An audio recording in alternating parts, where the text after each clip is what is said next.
Hello everyone, this is Dennie Heye here for the SLA Europe podcast.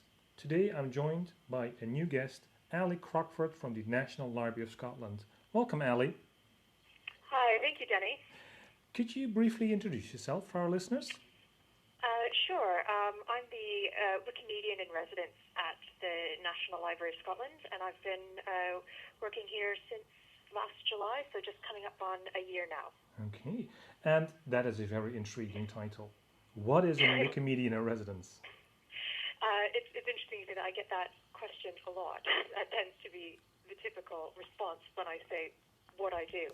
Um, so basically, a Wikimedian in residence is somebody who works with Wikimedia. And, Wikimedia, I should say, is the foundation that oversees Wikipedia, but also all of the sort of sister projects, so Wikimedia Commons, Mm-hmm. Wikiversity, Wiktionary, Wikivoyage, and so on.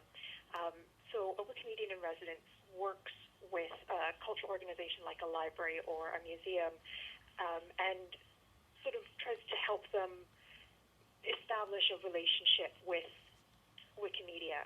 Um, in a number of ways. So it can be a kind of collaboration that involves releasing content, Mm-hmm. that involves updating articles on Wikipedia using resources that are in the organization, organizing events, that sort of thing. Um, so it's really about trying to establish an ongoing productive relationship between an organization like the National Library of Scotland and Wikimedia UK and Wikimedians. Okay, and so it sounds like a fascinating job, but why did the National Library of Scotland appoint you?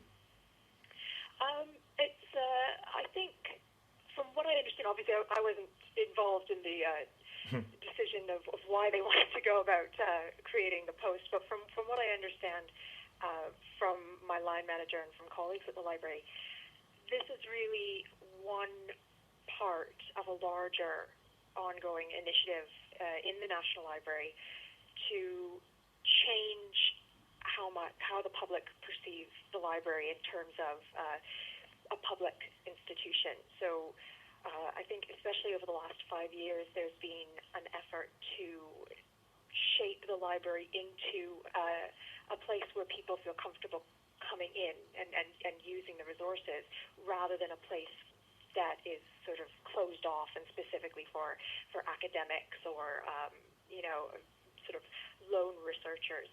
So that's something that's been reflected physically. So the library's been changing physically a lot over the last 5 years, also in terms of their policy.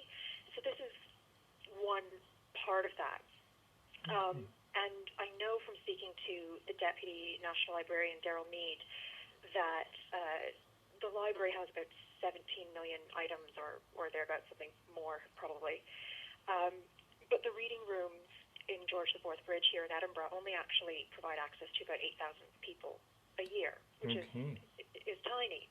And there are a lot of exceptional digitization projects that are underway and that have been launched in really amazing digital resources, and they've tripled the reading room access despite only covering, I think, something like 0.1% of the Mm-hmm. actual collections.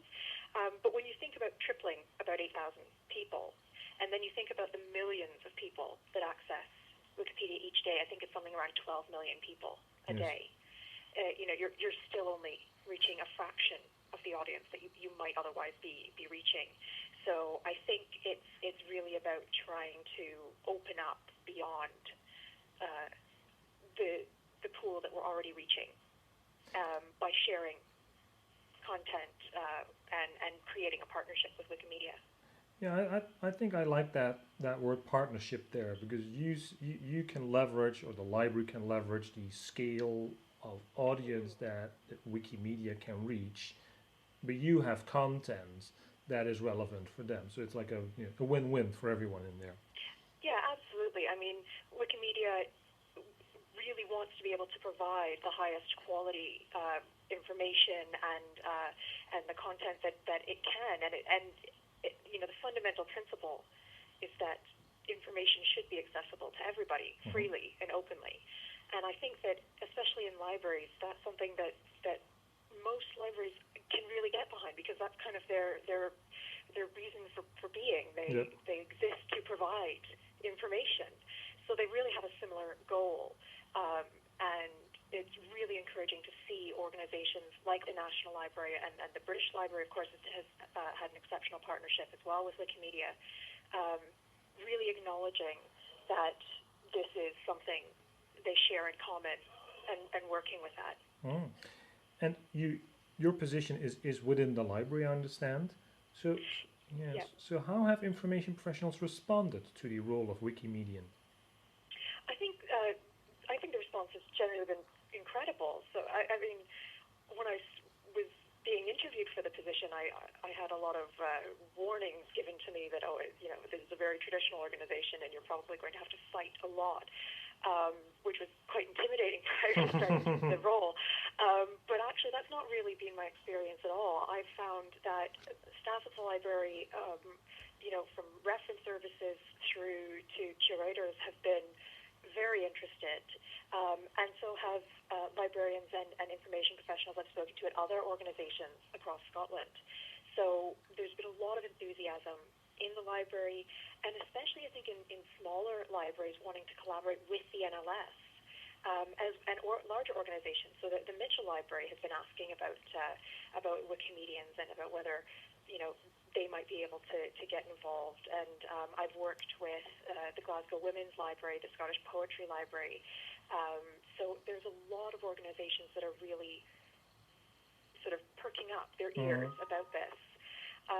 Within the library in particular, there's also the organization's actually being quite supportive of making some changes internally to help the partnership go further. So recently, there's been a change approved to the metadata and digital content license policy. And so I've been working with our intellectual property officer and with the digital access team to try and discuss how we can go about releasing some of our digital material onto licenses that are compatible with Wikimedia's policies, and how we can generally increase access to the library's content, make it more free and more open. So while there's obviously a lot of concerns that many information professionals have had, and they've raised questions about workload, questions of necessity, why should we be putting content onto Wikimedia when we've already created these fantastic digital resources, and questions of income generation also frequently get raised. But I think it really is just a question of addressing some of these concerns, and aside from that, most of the people I've spoken to, as I said, they recognize that they share the end goal of providing access to the material. So it's been an incredibly positive response. Yeah, and I think that is key. That in the end you're all working towards the same goal, and that is what counts. And what would you say that information professionals can learn from the role of Wikimedians? I think that kind of depends on the institution. So at a place like the NLS, and I speak somewhat coming from an academic background, but my experience has been that a lot of the users are academics or intellectuals, researchers, and I think that here there's a great benefit in working with Wikimedia in that it kind of reinforces the idea that anyone can seek out knowledge, which I think everybody knows, but more importantly that anyone can contribute to knowledge regardless of their qualifications, their background, the level of education that they have received. And I think that can be quite a positive and liberating idea. And then there's also a completely different attitude with regards to the process. I've spoken to information professionals at other organizations as well, and they've agreed that within a lot of libraries and museums and archives, what Wikimedia refers to as GLAM organizations, so galleries, libraries, archives, and museums, they tend to have much more traditional established routes of getting things done. It can be slower. There's a great attention to detail, which is incredibly important, and that contrasts completely to Wikimedians, who work very openly, very quickly, and there's not the same attention to perfecting things because it's always an ongoing process of revision. You don't need to have the perfect article before it goes live because somebody else will help make it better, and it's never going to be really finished.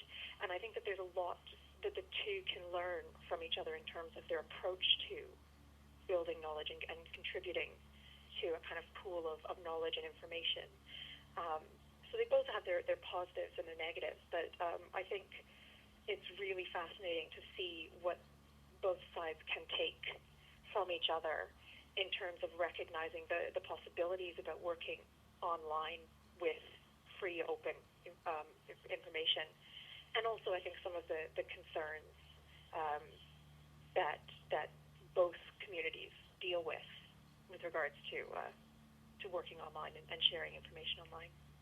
Yeah, I think indeed there's more in common than differences, and I think that's absolutely that's so. Ali, I want to thank you for sharing about your wonderful role and what we can learn. So people who want to know more, I think if you Google Ali's name, she's already posted on some blogs and other parts. So if you are interested in becoming a Wikimedian or learning more about them, there's good material online. Well, thank you, Dennie, for having me. Thank you very much. Thank you, Ali, and for our listeners, I'll speak to you next time.